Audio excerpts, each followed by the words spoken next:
बालाजी धाम सहारनपुर में एक दिवसीय योग शिविर का आयोजन किया गया, जिसमें योग की महत्ता और इसके लाभों के बारे में जानकारी दी गई। इस शिविर का उद्देश्य लोगों के योग के माध्यम से शारीरिक और मानसिक स्वास्थ्य में सुधार करने के लिए प्रेरित करना था। शिविर में पूज्य गुरुदेव श्री अतुल जोशी जी महाराज की उपस्थिति ने साधकों को प्रेरणा और ऊर्जा प्रदान की। योगाचार्य श्री देवेंद्र कुमार बंसल ने विभिन्न योगासन, प्राणायाम और ध्यान तकनीकों का प्रदर्शन किया और लोगों को इन्हें अपने दैनिक जीवन में अपनाने के लिए प्रोत्साहित किया।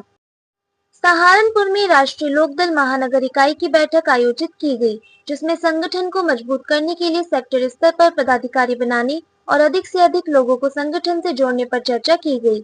इस अवसर पर गुरमीत सिंह तंवर को महानगर उपाध्यक्ष बनाए जाने की घोषणा की गई। बैठक को संबोधित करते हुए महानगर अध्यक्ष भूषण चौहान ने कहा कि संगठन को मजबूत करना उनकी सर्वोच्च प्राथमिकता रहेगी। महानगर की मंथली मीटिंग है और हमारा सदस्य अभियान 14 अप्रैल से स्टार्ट हुआ था। आज हमारे बीच में गुरमीत भाई ने राष्ट्रीय लोकदल ज्वाइन किया अपने साथियों सहित। मैं इनका बहुत बहुत धन्यवाद देता हूं और मैं आग्रह करता हूं, मुझे उम्मीद है कि गुरमीत भाई के महानगर उपाध्यक्ष को मैंने मनोनीत किया है और मुझे उम्मीद है, मैं उम्मीद ही नहीं आशा करता हूं कि इनके आने से मेरा महानगर दिन पर दिन प्रगति की ओर बढ़ेगा। मैं ऐसी उम्मीद करता हूं गुरमीत भाई से।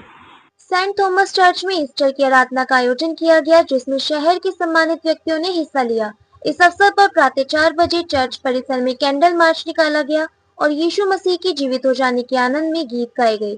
इसके बाद चर्च में ईस्टर की आराधना का आयोजन किया गया, जिसमें फादर संजय ने संचालन किया। इसके अलावा लक्ष्मी नगर स्थित गुड शेफर्ड चर्च में पीपादार सुनील उन्नी कृष्ण व एवं फादर दयाल एमलाल ने भी विशेष प्रार्थना सभा में भाग लिया। मेरा नाम फादर संजय सिंह है और मैं सेंट थॉमस चर्च में प्रीस्ट हूँ।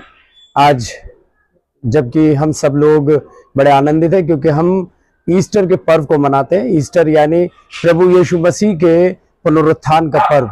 आज से 2000 वर्ष पूर्व प्रभु यीशु मसीह आज के दिन जब गुड फ्राइडे पर उनको सलीब पर चढ़ाया गया था और उनकी मृत्यु हो गई थी, उसके बाद तीसरे दिन जीवित हो गए थे और उनके इस पुनरुत्थान यानी पुनः जीवित हो जाने के पर्व को ईस्टर के रूप में मनाया जाता है। और हम सब लोग जो है आज के दिन इस चर्च में प्रभु यीशु मसीह के पुनः जीवित हो जाने के आनंद को मनाते हैं, क्योंकि मानव जाति को उनके पापों से छुटकारा देने के लिए और पाप की वजह से जो मनुष्य का परमेश्वर के साथ संबंध विच्छेद हो गया था और स्वर्ग में प्रवेश का द्वार बंद हो गया था, इस पुनः जीवित हो जाने से मानव के लिए स्वर्ग का द्वार फिर से खुल गया। अब जो कोई विश्वास करेगा प्रभु यीशु मसीह के इस मृत्यु पर और जी उठने पर, वो स्वर्ग में जाने के योग्य होगा।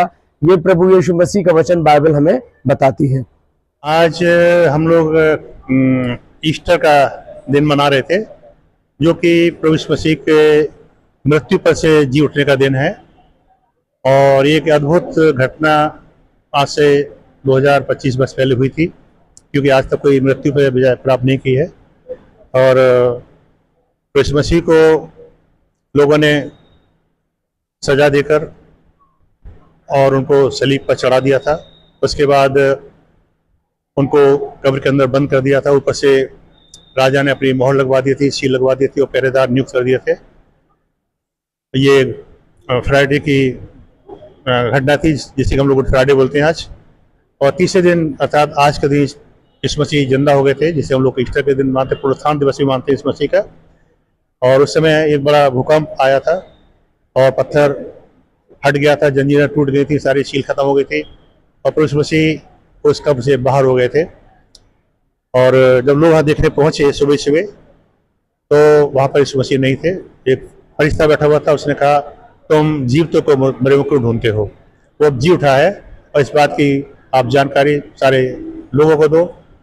और वो महिलाएं थीं जो इस संदेश को लेकर गईं, उन्होंने सबको बताया कि यीशु मसीह जी उठे हैं। इसके बाद यीशु मसीह अपने चेलों को उस समय का जो महायाजक था कैफा और बहुत से